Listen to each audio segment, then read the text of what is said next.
McKay. Hi, everybody. I almost said Jess. I was ready to go because we've all been on the last bunch, but Jess is out tonight. She's gallivanting in another country. We all do that from time to time, but only she does it on the recording weeks. So yeah, we've been away for about a month now, and we've caught up on some new movies. Nicole and I were on some very long plane rides, so we have a lot of 6 month to a year old movies to mention to talk about. Mama Kay, you've been catching up on things as well? I also have plane ride movies, not quite as lengthy, but coast to coast, so I caught a couple. And I know, Nicole, you've seen parts of some, although it's hard to stay awake on planes sometimes, and maybe some new TV as well. Yeah, it's definitely hard to stay awake sometimes, so I think the majority of what I will bring to the table today will be seen in small portions. Because I kept falling asleep and waking up and said, you know what, I'm not starting this over. I'll just make it up in my head, so. My thoughts on this 20 minutes of this film. Yeah, exactly. Credits were great. That works. Yeah. You always wake up for the credits. Why is that? Not you, but I'm just saying There's you just as one does. There's got to be a one does. shift in the radio frequency or something of the credits versus the movie. I think it pops agree. you up. It's like when you have a fan on when you're sleeping, you turn the fan off. Yeah. It goes from noise to no noise, and that's actually more abrasive than adding the noise. Yep. Absolutely. Have we all seen... I wonder if there's anything all three of us have seen. Probably not. There's only a couple things Nicole and I overlap on, and but maybe Mama Kay's... You see anything in theaters? Absolutely not. Okay, There's been nothing in theaters. I'm sorry, but it's been bad. The last, I guess that I only have two theater things to talk about, and I'll lead off with one just because it's moderately new, moderately big, although I guess I don't know how much money it actually made since things are not making a lot of money in theaters. I saw Bong Joon-ho's new film, Mickey 17. Mickey 17. Oh, your brother's been talking about that. Did you hear about this one? Yeah, Griffin saw it, my brother, your son, Nicole's brother-in-law. Yeah. He really liked Mickey 17. He told me to see it before I saw it. I was on the fence because I like Bong Joon-ho, director of Parasite. We all big Parasite fans on this show for a long time. Yeah. And he's done other South Korean films, and he's done a couple other American films. Snowpiercer and Okja, I guess, are the other two U.S. English-speaking movies. I didn't like those ones as much, but this one was worried that it would be more like those and less like his Korean films, which I tend to enjoy more.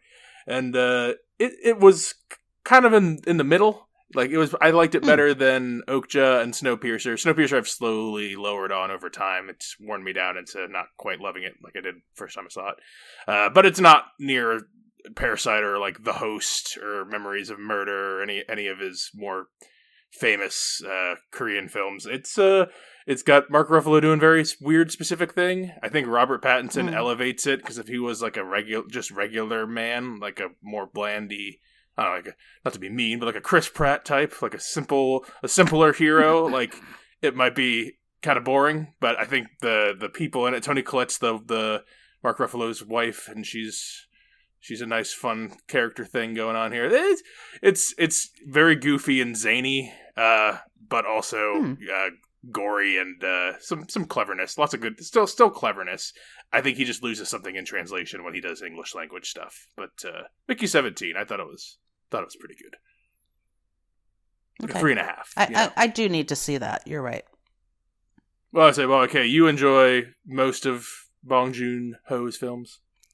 I do. I find him, twisted and interesting and sophisticated. But also there's just an element of fun, even though it's not supposed to be fun. He's very goofy. So, this one's the Mark Ruffalo character is super like he's clearly like he's a mix of the South Korean president guy and Trump and a couple other of those kind of leaders currently, and he's just very cartoony. The wife makes sauces like she's like they're like decimating entire environments and indigenous species so she can make sauces, and there's other stuff going on, but that's like their point. You see, if you see in the commercials, it looks like it's like a body, like, oh, there's 2 Robert Pattinsons running around, and you kind of like that's in it the whole time, but like that's not really what the driving narrative parts are about, which is kind of interesting. But it's a very strange movie, but it's clever, it's fun, and I do like Toni Collette a lot. Yes, she's going to be in another movie we have to talk about here in a bit. Actually, I mean, if I have another theater movie, but not quite as interesting. So maybe Nicole, do you want to shift us over to the other Toni Collette movie that both you and I saw from last year? Yeah, this one was. And I saw also. Oh, yes, so all 3 of us saw this. Juror number 2. I made sure to tell Brennan that out of the list that he sent you, I wanted you to watch that one because that's the one that I stayed awake the whole time for on the plane. On the plane. So I gave the list to your dad, and he picked Juror number 2. So you have to thank him for this is that, a Padre I was down movie. For most of them. Yeah. He's like, that one sounds the most interesting, and I said, sounds like 12 Angry Men, but okay. I thought about this reminded me of something else, but also, and I can't pinpoint it, but I was just going through all the movies. This one caught my eye. It looked like something that would be up my alley, kind of the suspense drama, and I too love Toni Collette, so I was like, okay, this is something I'll probably enjoy. But I really liked this movie. It was very on the edge of your seat. It gave you a lot of nerves, like, for this guy, and also wanted to grab him by the neck and strangle him for some of the choices that he makes here. I mean, I obviously can't put myself in those shoes, but if I was ever in that situation, I don't think I would have handled it the same way as him. But all in all, like, I just thought this was a very well put together movie. It was interesting, and I liked the acting. I thought everybody did a pretty good job. I wasn't really a fan of the wife. I can't think of her name, the actress. Zoe Dutch. She's in Zoe Dutch, yeah. Yeah, I just love her. Very, I know, but she just was the least. She was the least of all the characters for me. Yeah, she didn't have a lot to do. I mean, she was really kind of. She didn't. Have a lot that's to do, true. She was a very a wife from a movie from 1991. Like that's her.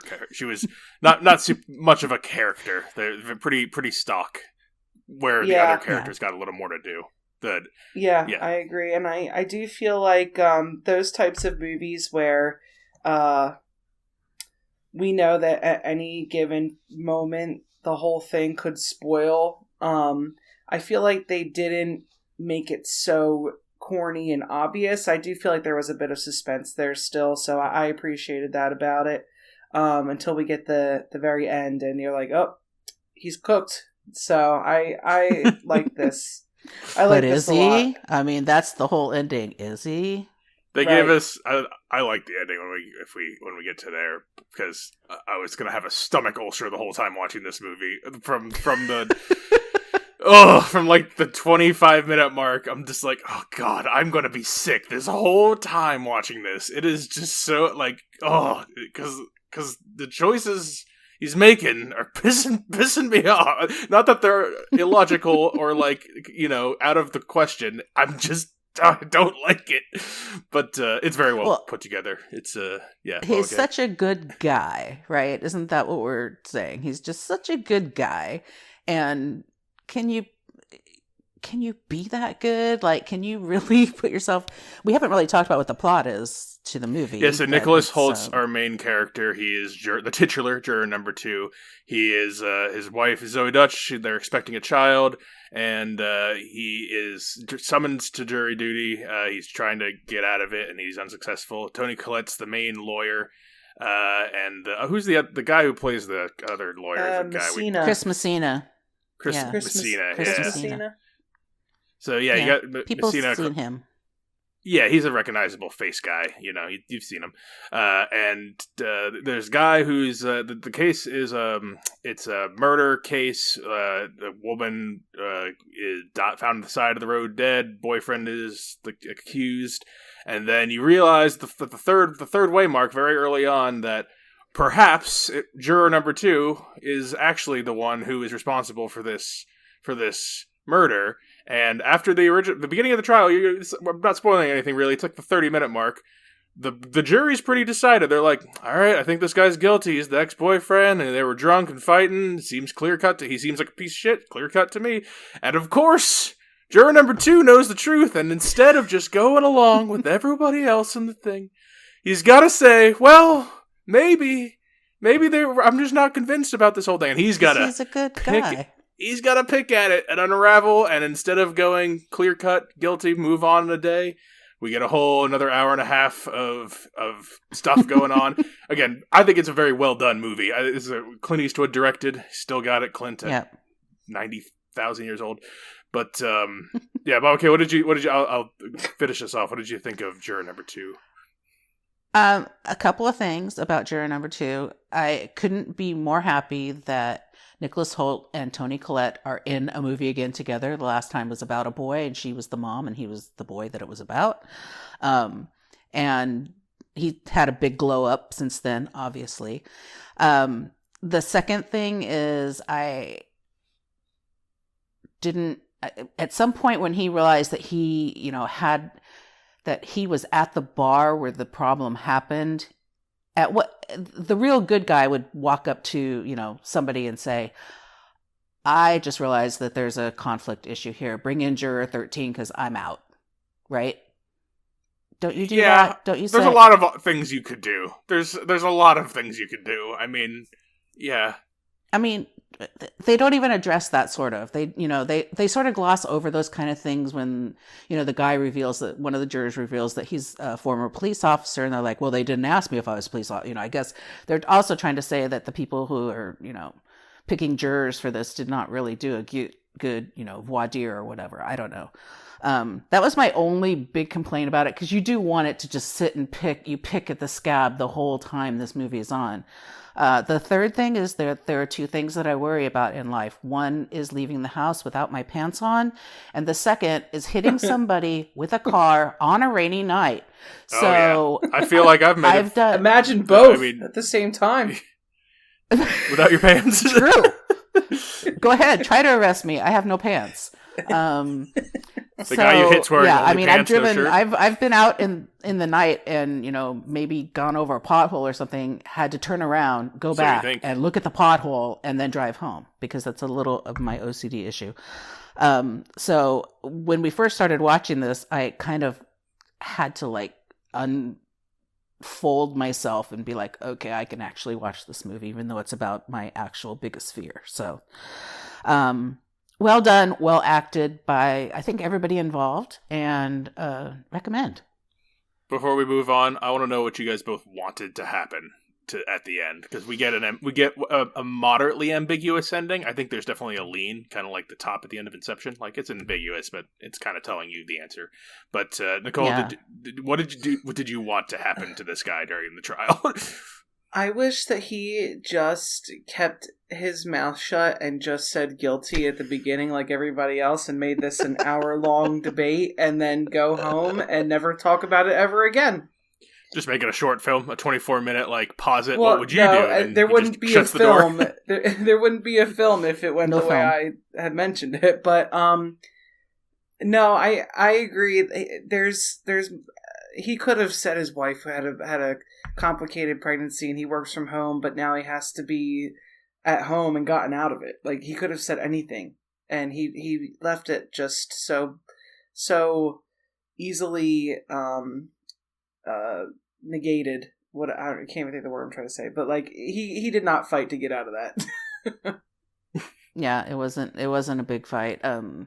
Your dad and I also both recognize the only times that we have both been chosen for jury duty is the short 3 years that we lived in Georgia. So they really do like to get those people on their juries. I just did it last year. Murder. That was like a 3-day long one. And It was not murder. no, it was not. I think it would be longer than that, but no. But being selected for jury duty before this and then watching this movie, I'm like, you have to present yourself in a way that the two lawyers are going to want to pick you. So he really could have done more to get out of this. That's my final thought on it. He just let himself go. Yeah. Did you want him to get caught okay, or did you want him to get away with it? I didn't want him to get caught until close to the end when he had the conversation with Toni Collette on the bench. I was just like, what are you actually doing? Like, literally, what are you doing right now? Yeah. You're talking about in the last 5 minutes is when when he's yes. like, well, actually, if you think about it, this is actually the right thing to do. It was totally a, well, actually moment. It was sort of like, oh, we've convicted this man. He's going to be in prison for the rest of his life. But what if? Honestly, when the one guy gives him the talk at the the one guy who's been he's guilty, man. He's look at that gang tattoo. Like this one guy's against him the whole time on the jury, and then they finally have the conversation because they take the field trip to a lot of unbelievable movie schmaltz in this, but I kind of gloss over that because it's it's a compelling story. They go to the site at the towards the end where it actually happens, and the guy's like, look man, I don't even care if he really did this one or that one, like he's a piece of shit, I'm putting him away no matter what.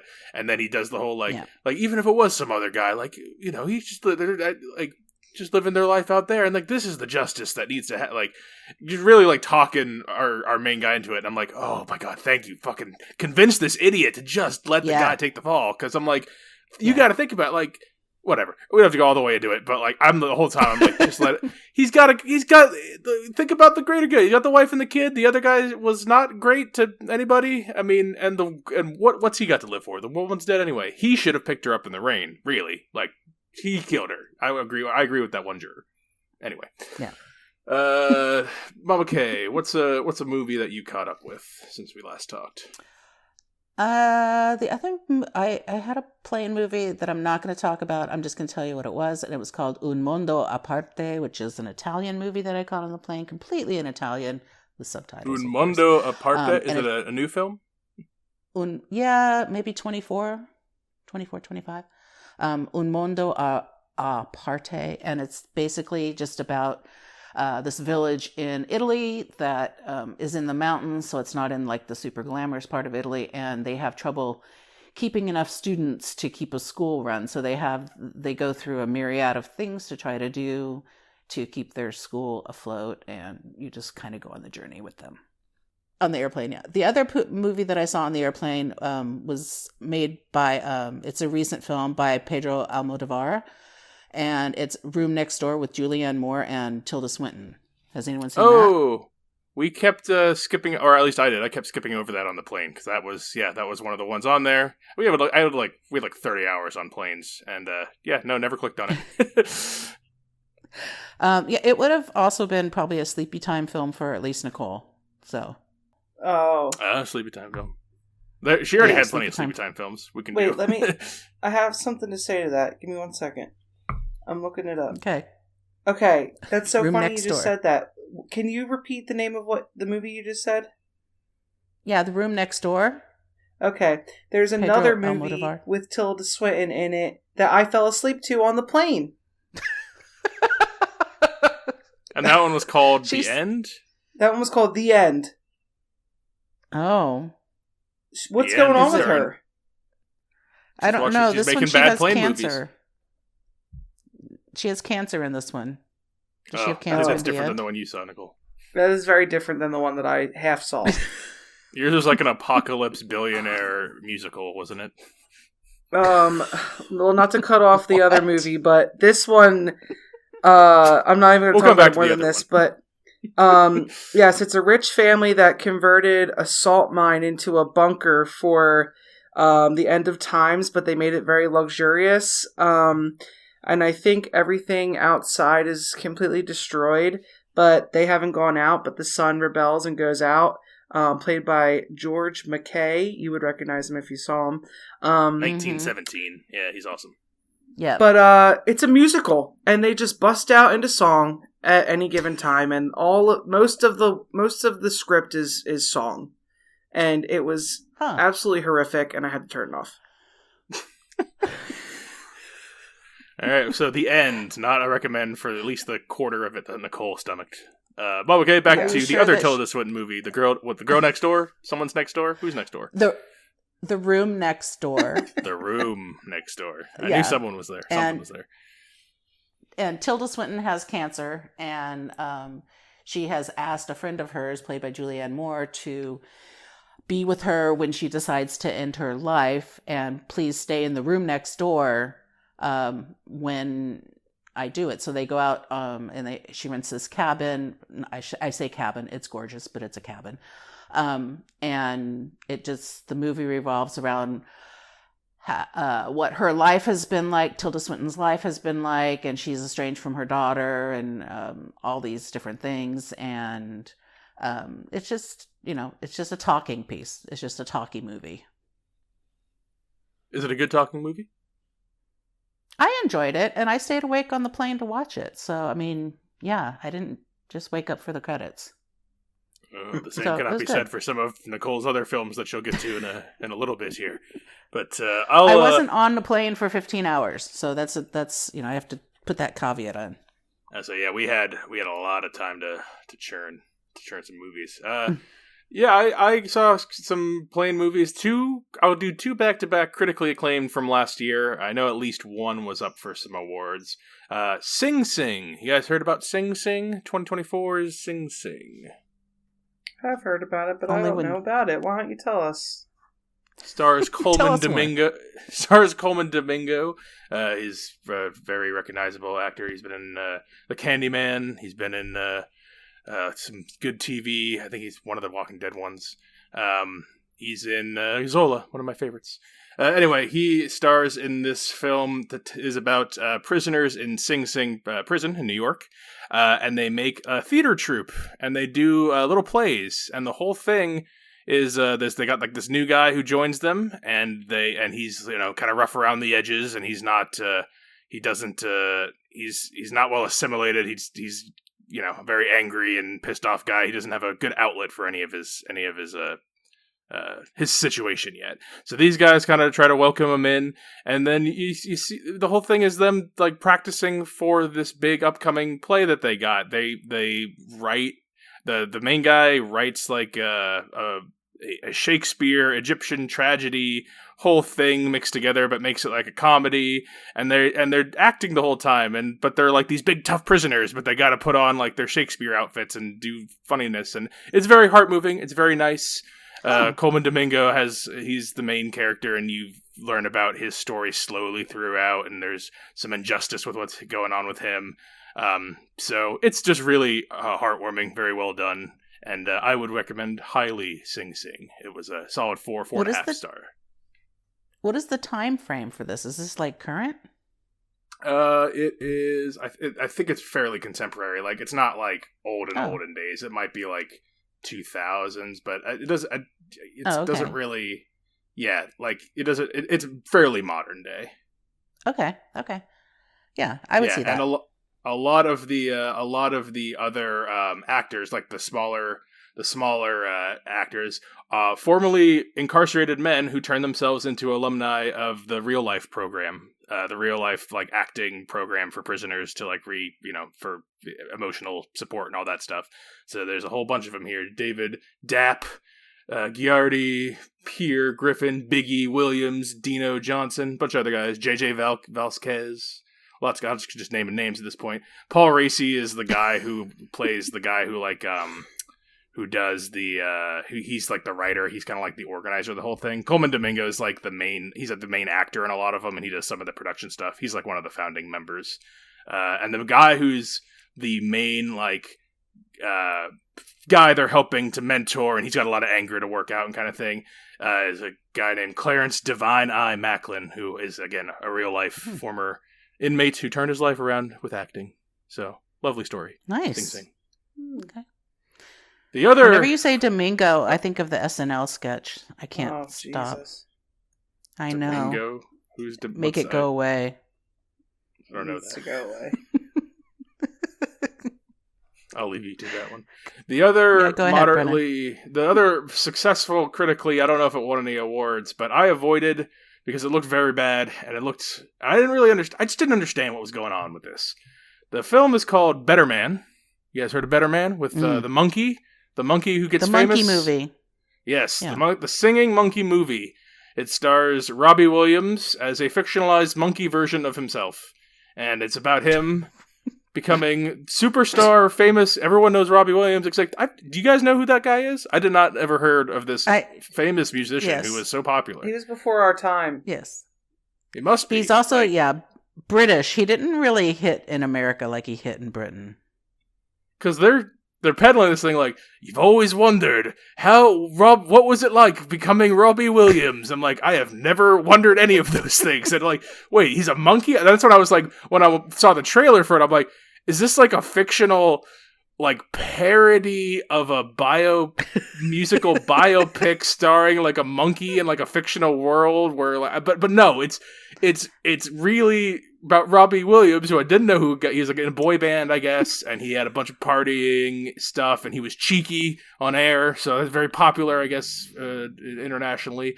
And this film, did you guys, Monica, did you see Better Man? No, I had to pass it over because I don't watch monkey movies. I'm sorry. It was a great year for monkey movies last year, I just gotta say. It was a wonderful year for monkey movies. This is not even a top 10 monkey movie from last year. No monkey movies. In this movie, they don't ever really draw attention to the fact he's a monkey. Like, no one says that. People are mean to him and stuff, but like, I guess it's supposed to be like his internal, like, no one sees me how I see myself, which I guess is as a monkey. I don't they don't draw, like, I don't know why they did that. It's $200 million movie, and I gotta imagine, $120 million movie, and I gotta imagine a whole bunch of that money went into making Robbie Williams a monkey. I just don't know why they did that, and because after watching it, it doesn't really make any sense to me. I kind of like the movie more as if Robbie Williams weren't like a real guy and this were like a fictional thing, and like a fictional monkey somehow got famous and no one cared about it. Like Lars and the Real Girl, but with a monkey that becomes a pop star. Like that I kind of like way more than this is actually just Robbie Williams who's a real guy and he wants to be a monkey in his movie, and I don't really get it. I don't know. Wait a minute, though. So who made this movie? Because, like I said, Robbie Williams is just not a thing in the U.S. He's just not. Michael Gracie, who I believe is the Greatest Showman.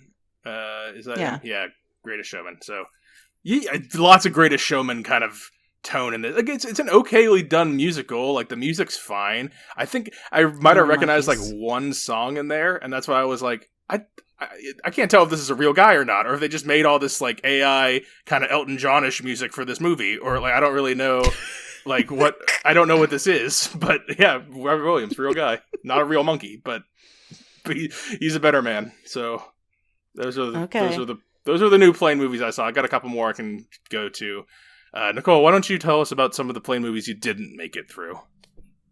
Sure. I do have another one I did make it through, and we talked about this before, but I did see Anora. I forgot you saw that. Anora. Yeah. Oscar winner Anora, yes. I did not like it. Oh, you did not. I remember sitting next to you. I feel like the film was squeezing too much into it in terms of time frame, but also it was too slow. Let me explain that. So I think it only covers like 1 or 2 days of life, maybe a week, but but it feels like it's dragged out so much throughout the days. I wish it went longer. I wish we saw maybe some more build up of her life, some more background of his life, how they became who they are, and then kind of a little bit maybe more of the fallout of it. But I didn't like it, but that's fine. I can see why people would like it. So I'll say it's less comprehensive and more of a slice of life. Like you just get a couple. Really like you is said, a slice of life. It's like 3 days over 3 days time. So you like a more complete story, I suppose. You go. Yeah, I do. Unfortunately, I didn't see the ending to complete a story of one of the movies that I actually was interested in seeing, but I fell asleep during it. It's called Touch. It's a 2024 film. I don't remember who. Who is this the Iceland film? Yes. So okay. I tried to watch that, but I. Yeah. I think you would like it. Unfortunately, I don't know what happens at the end. What? I said you both really wanted to try to watch it. That's good. Yeah. It follows the story of a man that in his 50s decides to embark on a journey back to Japan where he lived and worked in his 20s. Lost touch with the love of his life, and we find out why they lost touch and what happens when he reconnects with her in Japan into their 50s and 60s. So very interesting story. It's pretty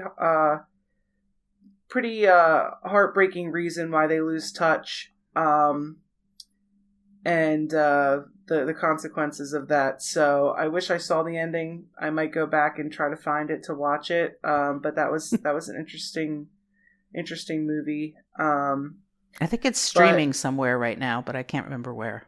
Oh, that's good. Yeah, I think you would enjoy that. I would recommend that to you. You like those types of movies.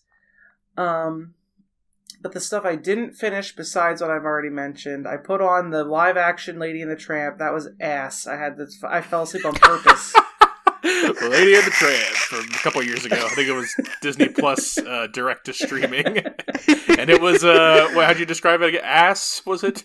Yeah. I was peering over your shoulder. It looked Poor Lady and the Tramp. That was so bad. Lady and the Poor ass. Doggies. They didn't even make them look the same. Was it like a pit bull and a Frenchie or something? Yeah, it was like different breeds. The heck? Because that's what like Cocker Spaniels are like. I don't want anything to do with this. Are you kidding me? I believe the cat you watched was like it. Not a Siamese cat. Like that's the whole point. The song is "We Are Siamese." Exactly. Oh, they got to go back and change everything now from your childhood. Yeah. The Siamese cats aren't even Siamese. Shout out The class. song is about them being Siamese. Right. I don't think they're going to play that song in the modern day. No, they probably can't play that song anymore. Longs. What else? You didn't finish Mama Kay and Jess's favorite 3.5-star movie starring old white men, Wolves? Oh, Wolves, yeah. I saw like 10 minutes of that, and I'm like, this is Jess Mama Kay. This is one of those bullshit like fake things they can bond over. That's like kind of a movie, but yeah, it was boring. I mean, it was. Of course, it was. It had A-listers, so you expect that it's going to be great, but it's the same shit they've done for 30 years. It's like Ocean's 49 or something. 59. Yeah. I love Ocean's 11. So I didn't finish that one, and I don't feel like I need to go back and finish that one. You watched a good amount, maybe most of The Wild Robot on my and Jess's recommendation. Mm. Oh, I watched that on our cruise. I only fell asleep in the last 10 minutes, I imagine. It was the last 30 or so, but yeah. What are you laughing at? The denouement. She didn't make it to the... Oh, you haven't seen Wild Robot. You're the only one to see Wild Robot, Mom. Okay, it's a good movie. Well, I mean, I guess I do now, at least for the last 10 minutes, for sure. Yeah, I missed the last 10, but it sounds like I got the gist. Yeah, it was cute. It was fine. I don't really like robot movies, and I know it's not a typical robot movie, but they're always so stereotypical. Like the robot, like AI and robots have advanced so much in in 2025 that we don't need a beep boop, I am a robot style of robot. You know what I'm saying? We always need a beep boop robot. What are you talking about? You don't like retrofuturism? You don't like the Jetsons version of the beep boops? You don't like Rosie the robot? We're beyond it. I think those were your plane movies and / cruise movies. Everything else obviously didn't leave any sort of impact on me in any capacity because I don't remember anything else. No, all that you made it at least like 25 minutes in all of those, so I would say. Oh, but you know what I did do? So I should have started it. We had a 14-hour flight. That was our longest one. I should have started the beginning of this season, and we'll start talking about TV soon. But they had season 3 in entirety of the British Traitors, and I only started it with like 3 hours left of the ride. I'm like, so stupid. I should have just watched that the whole time. You could have watched the whole episode season 10 instead of half of Lady and the Tramp. Don't even give it that much credit. It was like 1/5. And a quarter of the Tilda Swinton in a bomb shelter movie or whatever. Yeah, with Michael Shannon singing every 5 minutes. Wait a minute. This has now gone off the rails. Michael Shannon was in this Tilda Swinton musical? Yes. Wow. It was so bad. Well, okay. Do you have any other plane movies that you have to catch us up on? I don't have any other plane movies, but I did watch, and I don't think we've talked about it. You're Cordially Invited. Yes. What is that? It rings a bell. You want to talk about Lady and the Tramp trash?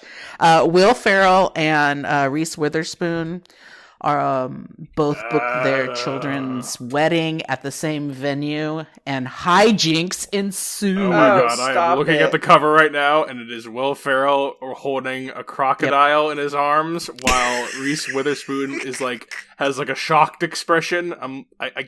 What is this? 2004 still? What is happening? You've literally seen the film because you just saw that. Because I saw him holding the croc while Reese Witherspoon was like, "Oh my god, you're wrestling a croc, Will Ferrell."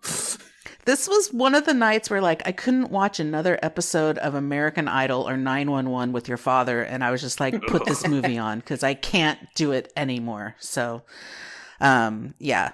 And another piece of trash movie that I watched was La Dolce Vita. Not the OG, not a real Italian movie, but a Hallmark type situation. Oh, not.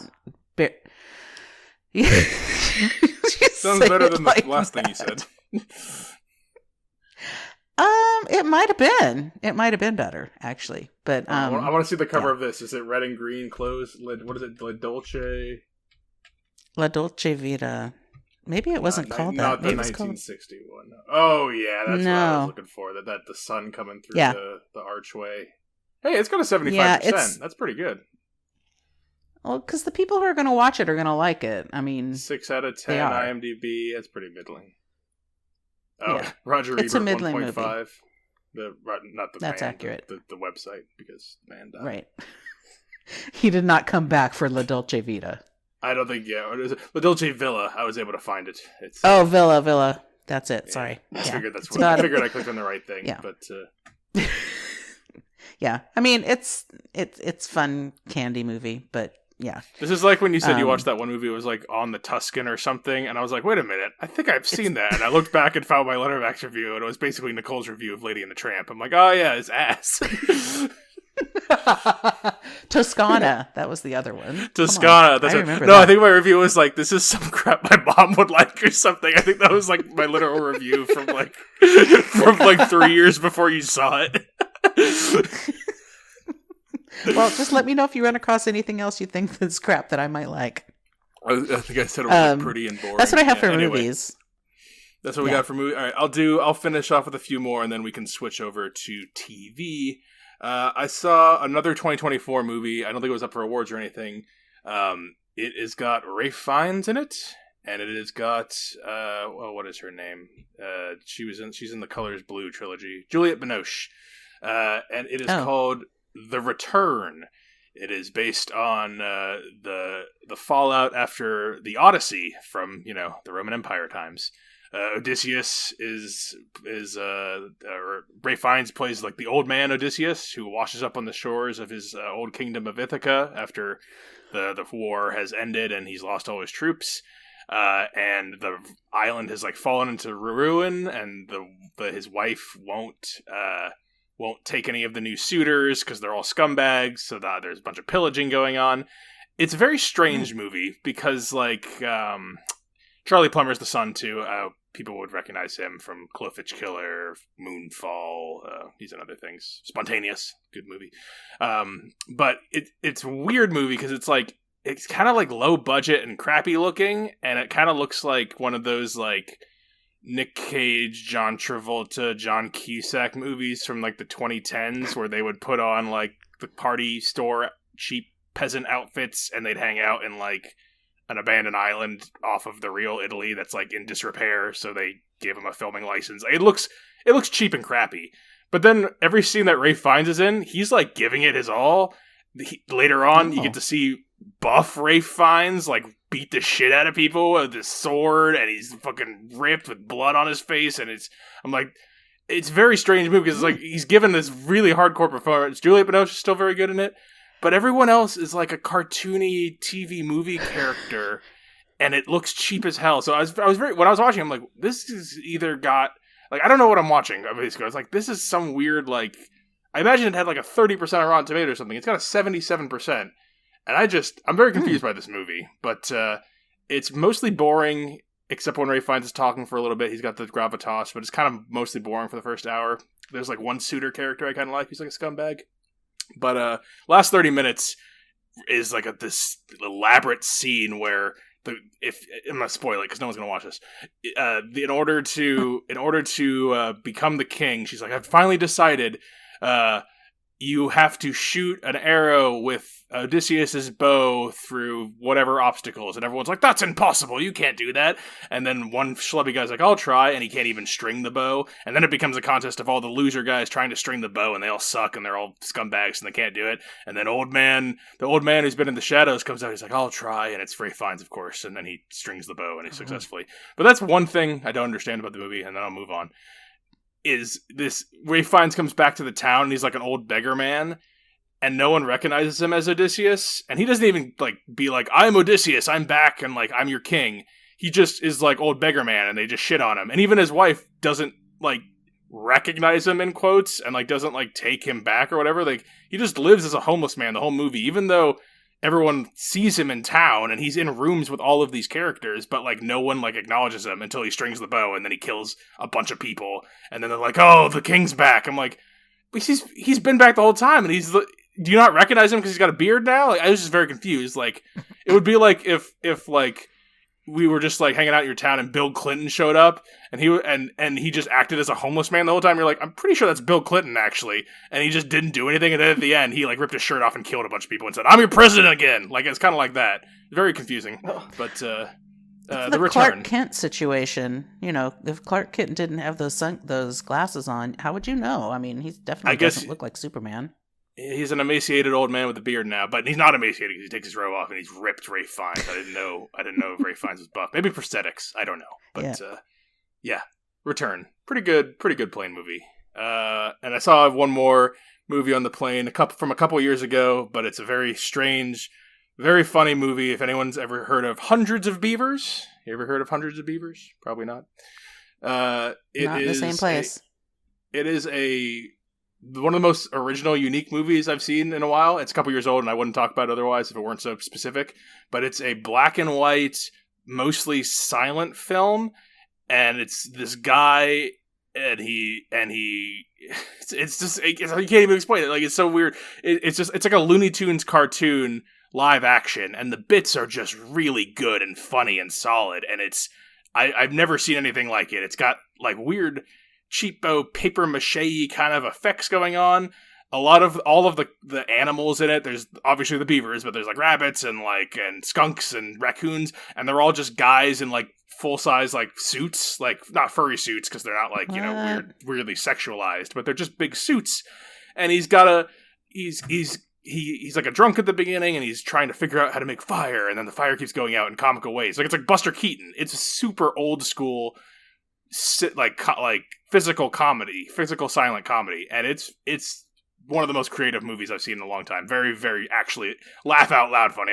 I kept nudging Nicole and laughing. I'm sure she was irritated with me watching this ridiculous looking movie, but I paused at one point and said, you have to see this bit where he's trying to kill some of the beavers, and he's killing the rabbits. He's trying to kill the rabbits, and he carves a giant tree into wood the shape of a carrot, and he tries to knock it over on him to roll it down a hill to kill one of them, but it's a carrot, so it rolls, and then it kind of slides down sideways and goes whoop, whoop, whoop, back and forth, because it doesn't roll evenly, because it's a carrot. It's narrow at the end, so it doesn't hit him. And so the rabbit runs away in the suit, and I'm like, oh, this is a fucking funny little Looney Tunes gag, but it's a grown man and then a bunch of people in suits. You were. That was after in the middle of your third movie you were not liking, then falling asleep during. Hundreds of Beavers. If it's streaming anywhere, watch the first 5 minutes and you'll immediately know the tone, and then you can turn it off if you don't like it. But I think most people who like movies would give this a chance. It's so original and funny. Hundreds of Beavers. It sounds refreshing. I'm okay. I think it says it's on Tubi. It's just free. Give it a 10 minutes so you can know what you're watching, and if that's your kind of speed, it's so funny. You guys can talk about TV now. Nicole, why don't you take over? Oh, what have I seen? So I just finished the first and only season of The Pitt, which is on Max, right? The Pitt. Yeah, everyone on talks Max. about this. Yep, it is a drama show, and yeah, it's Noah Wiley. Obviously, if you watch TV in the 90s, you know he was on ER. He's Dr. John Carter. Reprising a doctoral role, not the same character, but he's the charge doctor, the main doctor of a hospital in Pittsburgh on the day shift, and it's a 14 episode season. Every episode is 1 hour of the shift. So everything kind of goes in real time, which is cool. I really like the style of that. I like watching the 1 hour is 1 hour of their time. So it's like 24, but yeah, pretty much, but in a hospital. Then as you can assume that it's 14 hours, it's longer than a standard shift, 12-hour shift, so some stuff goes on, but just a really good drama. It's a really well made, as far as I'm aware, factual. I know just in my line of work that I speak with healthcare professionals a lot, and I know that a lot of other shows in the 2000s and 2010s, they weren't accurate. Like, they would use the wrong instruments and the wrong medical equipment when they make movies and shows, and it's like a laughing stock. Grey's Anatomy. Made up lingo, probably, like stuff that no one would ever say. They would put like a urinary catheter in someone's nose as a breathing tube, that kind of stuff. Like, ouch. Yeah, but ouch. This one seems to not at the same time, not connected. But this one seemed fairly accurate, so I really liked that, and it was just a really interesting day in the life of these people. I feel like it hit me a little bit harder, just again with what I do and who I talk to on a daily basis. A lot of the people that work in these types of facilities, so I enjoyed that a lot. And the one other thing that we saw, Mama K, did you see The Pit at all? I haven't, but everyone's talking. Oh, interesting. I didn't know that people were talking about it.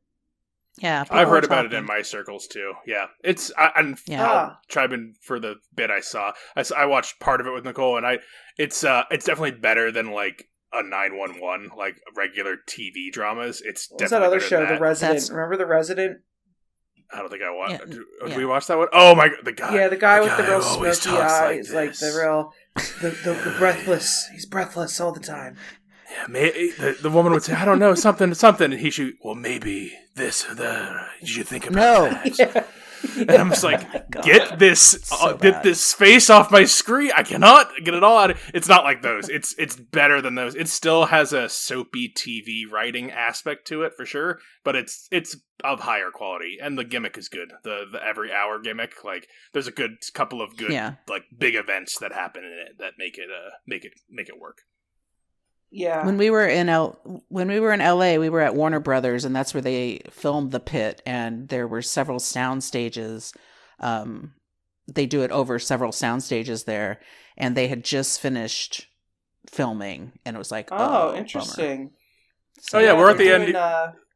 Season 2 is coming out, which will be the night shift. It's going to be showing the night shift. Oh, that's going to be crazy. Even more wild. Yeah. I say while we're towards I recommend that. So I say while we're towards the end there or end here. Well, okay, you guys were just at Warner Brothers. Do you have anything else to report on your tour of the movie making studio? It was actually interesting. I wasn't sure why we were doing it, but we were kind of being tourists in LA, and we lived there for quite some time. But yeah, we wound up on a private tour, so it was just us and the tour person, and we got to go on, there was a set of something that Night Court.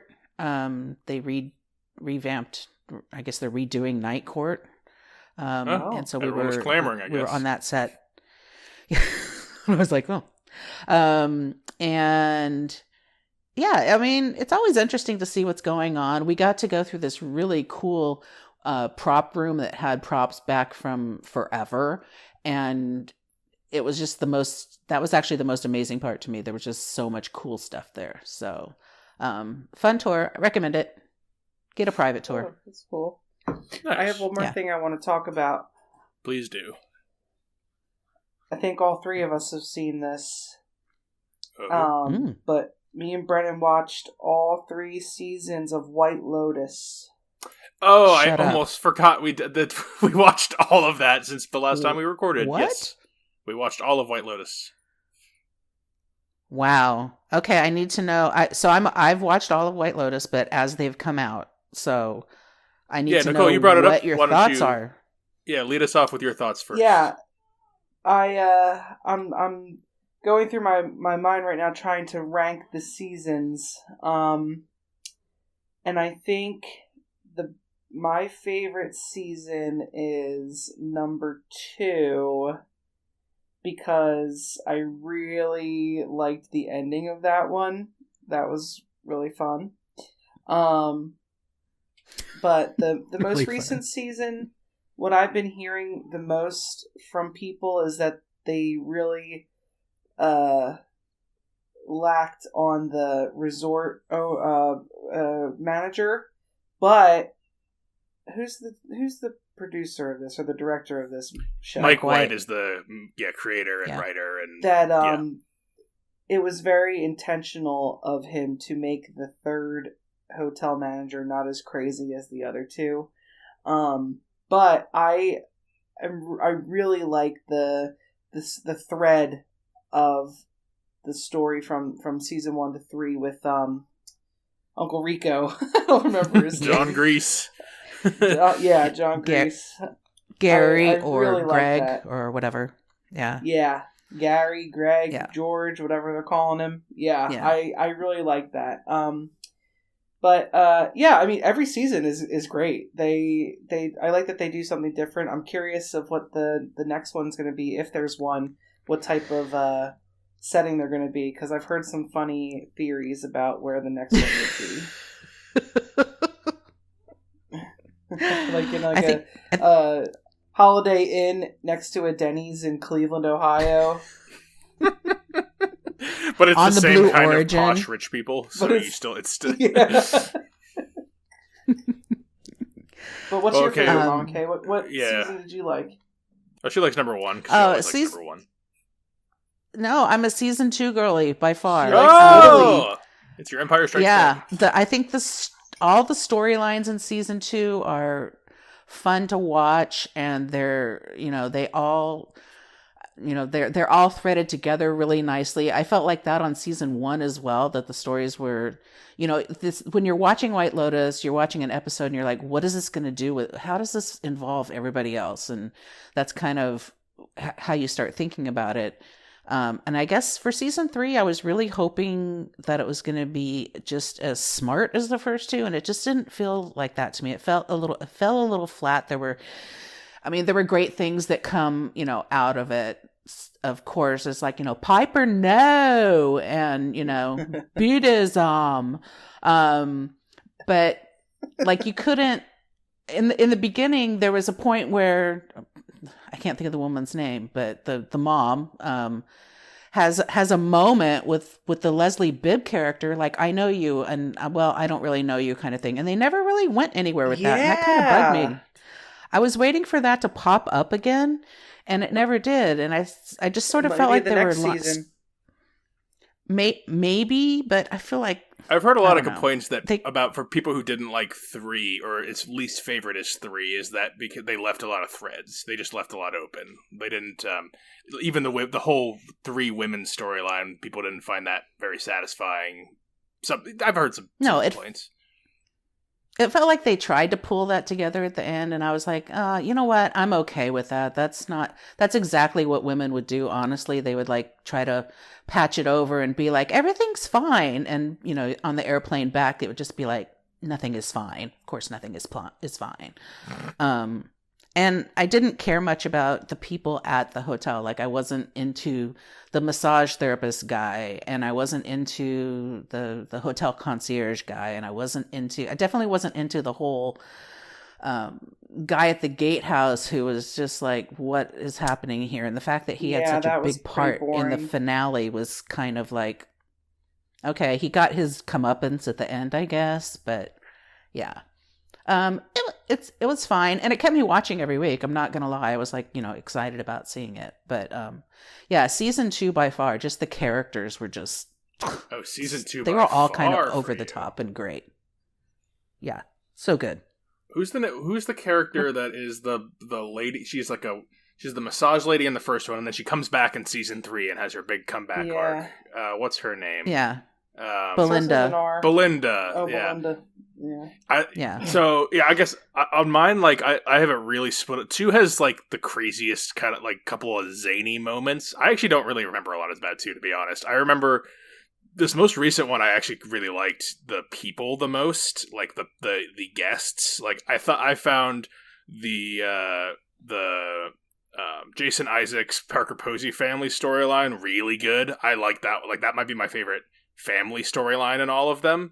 And then, because the layers on that one, and it's just that one got my heart racing every time they were on. The 3 women I thought played off of really good in season 3, but definitely the weakest staff, like hotel staff. I'm with people on that one, and I was not satisfied with Belinda's ending with that guy. Yeah. I feel like if shoes were on other feet, that they wouldn't be like a good for her moment. They'd be like, I thought you made a real connection with that guy, and you just fucking left him. And you didn't. Well, and the shoes were on the other feet, because Belinda got left in the first season by what's her face's character, but not because of her, because of that woman, the fucking shoe salesman, or the what's her name, Stifler's mom. You know who I'm talking. Yes, Stifler's mom. Yes, the commercials lady. She's the ditzy commercial. Yeah. She. Like, you expect her the whole season to betray, or to not even betray, forget about Belinda. Like, literally just forget about her, because it's not even in her mind.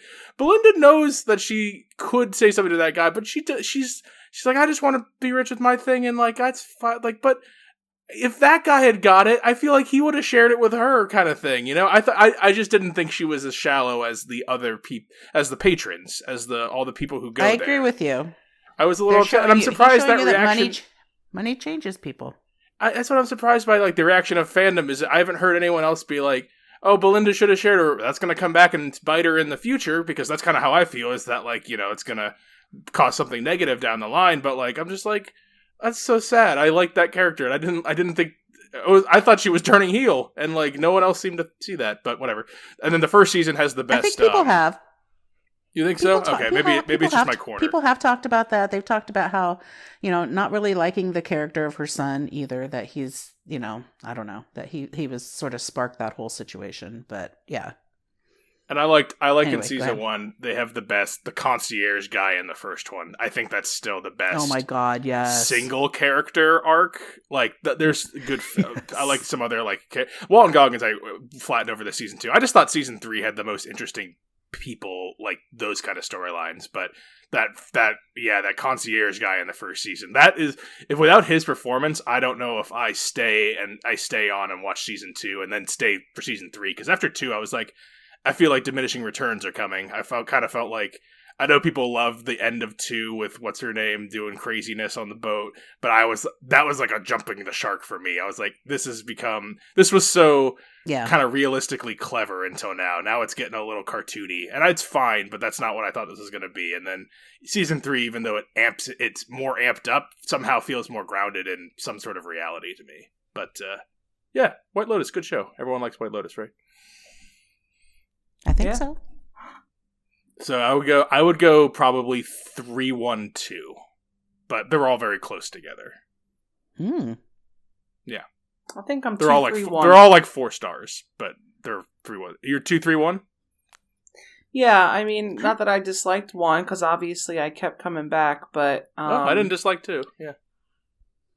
Yeah, I mean, I'm 2-1-3. Oh, okay, so we all get different orders. Wow. Same kind of thing where they're Yeah. all kind of close together, or do you have more separation, Mama K? I think they're all pretty close together, but always for different reasons. There Yes, were they're all strong characters in each one. So, yeah. You try to, that's why when you were asking us to explain what it is to you, we're like, we can't explain it. Like, it's just a story. And you're like, so it's just things that happen. We're like, yes. Yeah, I would describe it as it's soapy. It's elevated soap, I would say, is like how I would describe it. If describe it in a few words. I feel like I used the telenovela word about it. That's good. Point. No, Yeah, I the can see telenovela is that. accurate, but definitely it's not as corny or cheesy and flat. It's shot cinematically. The writing's a little more clever than that, and then obviously you have some pretty top tier actors across the board. Even the smaller names pull their weight. So yeah, it's well done TV. Yeah. Did you have any other TV Mama Cakes? I think that was Nicole. Was that your last TV show? It was. Okay. I have 2 things that we're watching right now in the middle of. One that just started called Mobland with Tom Hardy and it's a Guy Ritchie thing. It has Tom Hardy and Pierce Brosnan and Helen Mirren. Oh man, I would have it's loved The that Gentleman. 5 or 6 years ago, or 7 or 8 or 10 years ago. It's basically The Gentleman meets Mayor of Easttown. No, what? The Kingdom. Maybe Mayor of Easttown. Knights Kingstown. Mayor of Kingstown. Yeah, that's it. There was also a Mayor of Easttown. Mayor of Kingstown, not Mayor of I Easttown. watched The Mayor of Easttown. I watched that too, but Mayor of Kingstown, but with The Gentleman mixed in. It's one guy who's like a fixer for the mob, and that's the Tom Hardy character. And I am just like, I am anxious for him every moment of this. So, yeah. So that's good. He's a fixer for 2 separate mob families. And then the other thing I'm watching is because of when we were in California, we were staying with friends, and they put a show on because it's something that they had been watching, and they assured us that every single episode is its own standalone episode, which is a fabricated lie. And it's called CB Strike, and it's a British show, and some storylines are 4 episodes long. Oh, But now we're watching it. Well, I mean, that's standalone sections, perhaps, but yeah, it's so. No, so the assurance was that every episode was 1 hour long, and we wouldn't have to worry about not knowing I'm just gonna where we're pick at. at that a little And more. we started in season 3. So is it 10 episodes in a season? 4 are one thing, one's a standalone, 2 more are back to back an episode, or is it all of them are 4 episodes, or what is the structure here? It's British TV, so I think the first season is like maybe 6 episodes, and it's one episode and then 2 episodes that are related, and then 3 episodes to end it off. The second season is all 4 episodes are one storyline. It's, it's British. It doesn't make sense. No, yeah, like Black Mirror is like that, where like season 1's 3 episodes and they're all standalone. Every Black Mirror is actually standalone, but like their series and seasons are very short. Like they're like, yeah, it's just different. But that's what I was wondering. I'm like, is it like we have 12 episodes, 4 are together, and then 2 are together, and then like 3 are together, and then 1, and then another 2? Because that's almost more like anime. Like a lot of anime shows will be like, this is like a manga, but it's like a 3-episode one, and then they have a 9-episode arc for a different longer manga story, and then they have another standalone, and then they have 2 back-to-backs. Like that's a little more. That's like how anime works. Well, it's definitely not anime world, but yes, that's the format. There is no format. Yeah, it's a good show, but we're enjoying it. Oh. I think it's on Max. And the name of it again was CB Strike. CB Strike on Max. Okay. Yeah, it's a private investigator who only has one leg. Oh, you really buried the lead there. That was the whole point.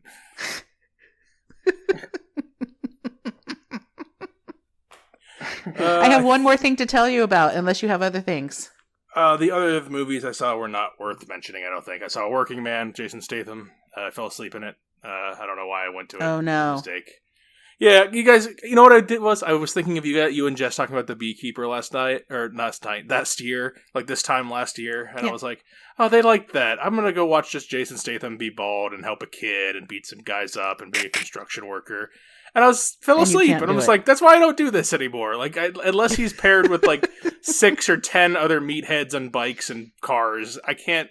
Like, I need to. I can't watch regular ones of those anymore. So, and then I saw on the plane another, or not. It wasn't Tilda Swinton. It was Kate Blanchett, and it was a movie called Rumors, and it's like It's like a failed movie. It's like like when you're watching it, you're like, oh, they ran out of money, or they switched directors halfway through, or the FX team bailed out halfway through, because it's like 7 world leaders at the G7 summit. So all the major republics in the world, the liberal democracies or whatever, and Kate Blanchett's the German one, and they have some other people that you would recognize as the other one. She's the most famous though. The other countries, and it's like. The tone, it starts off like kind of Twin Peaksy, where it's like surrealist and soapy, and they do weird stuff in like the lighting and stuff. But then it really quickly becomes like, oh, we don't have a plan here. It feels like they like the bits, the characters will be looking off camera at something that's supposed to be crazy going on, and when it cuts to it, it's like an underwhelming shot, or it's edited weird, and it doesn't feel like, oh, we're like making a dream like atmosphere. It's edited like, oh, we ran out of time, and we got to do this. We got to get this to the boss by Thursday, kind of thing. It's really messy. So Rumors, don't need to waste your time with it. Yeah, close us out, Mama K. Well, so I did a thing. I read a book, like a whole entire book. Well, that's it for today, folks. If you have anything to send to us, films with the women. I was hoping that Jess would be on this episode because I know that she could do that mortified. Yeah, get this reading off of this show. All right, what was it that you read? Sorry, you distracted by. I read a book called 5-Star Weekend. It's by Ellen Hildebrandt. She writes about Nantucket, and I read one of her other books a while back because I haven't been reading, and I didn't care for it that much, but I have a friend who's a big fan, so I said I'll give one more, and I'm glad I gave it a shot. And I think that they're probably going to wind up making movies out of her books. I know they did one already, A Perfect Couple, which we might have talked about on here actually, because it was a series. That sounds like a Blake Lively kind of thing. It's not Blake Lively though, but it was Nicole Kidman and. No, come on, it's the same thing. Somebody else. Well, I mean. Not as controversial right now, but yeah. Anyway, that's what I've been doing. So I read a whole book. I'll close this out then with an audiobook because I listened to Jason Pargin's new book. I'm starting to worry about this Black Box of Doom. He wrote the book John Dies at the End, which was adapted to a movie, and then there's a bunch of other books in that series that I've not read or listened to or seen films about. But this is a very funny. road trip book. The main guy is like an incel-y Uber driver kind of guy, and this mysterious woman convinces him to drive across the country on like $200,000 or something, and then she's got this giant black box of doom with her. And then you slowly learn about stuff as you go along, and it's these other characters, and it's a very timely like look at like internet culture kind of things and what it does to regular people and all the different types of bad stuff it breeds, and yeah, but it's done with like an absurdist, like goofy, like sophomoric flair. There's a lot of like Kevin Smith kind of humor, but with like Bukowski and like Kerouac wit. So very interesting. So okay. Yeah, Jason Pargin, he's on TikTok. He's a very funny guy. Nicole, do you have any books? Anything else before we close out? I saw a play. No. You saw a play? No, I didn't. I took in the opera. All I've done is played Sudokus and crosswords on my iPad recently, so I'm starting to remember the crossword clues, the ones that you're supposed to know if you do them. So that's really all I've been up to. If you know, you know. We saw the Your Norwegian Now play on the end of our cruise. Yeah, we saw a cruise concert.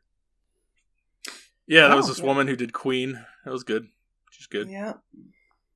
That's it. Well, thank you guys for being... We went to a mosque, and now we're just going to start talking about our vacations. We were at the Burj Khalifa, the tallest building in the world. It was wonderful. Anyway, so if you have things to recommend to us, you can find us on social medias and email. That's Films with the Women in My Life on Facebook. On Instagram, I'm Brennan_podhost, and the email for the show is filmswiththewomen@gmail.com. Also on YouTube for audio versions of the show, just look up Films with the Women in My Life. And if you want to see any of our travel stuff, you can actually just go over to Brennan_podhost on YouTube, so you can see our trips that we've taken, if any of that's interesting to you. Probably not, though. You're here for movies. So, yeah, thank you guys for being on for this little beginning of the year catch-up for April. Yes. Yeah, pretty good. Yeah. So next time, this is Brennan signing off saying thanks for listening and enjoy your movies.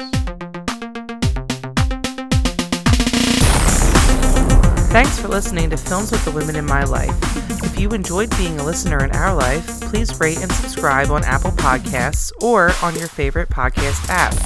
Keep up with the latest from the show on Instagram at Brennan_podhost, on Facebook at Films with the Women in My Life, and on Twitter at FilmsWomenPod. Finally, you can email the show with questions and suggestions at filmswiththewomen@gmail.com. Original music for the show was created by Ian Burke and Chris Iwanek. Original artwork created by Nicole D'Alessio. This show is produced by Brennan Snyder. Thank you again for listening and enjoy your movies.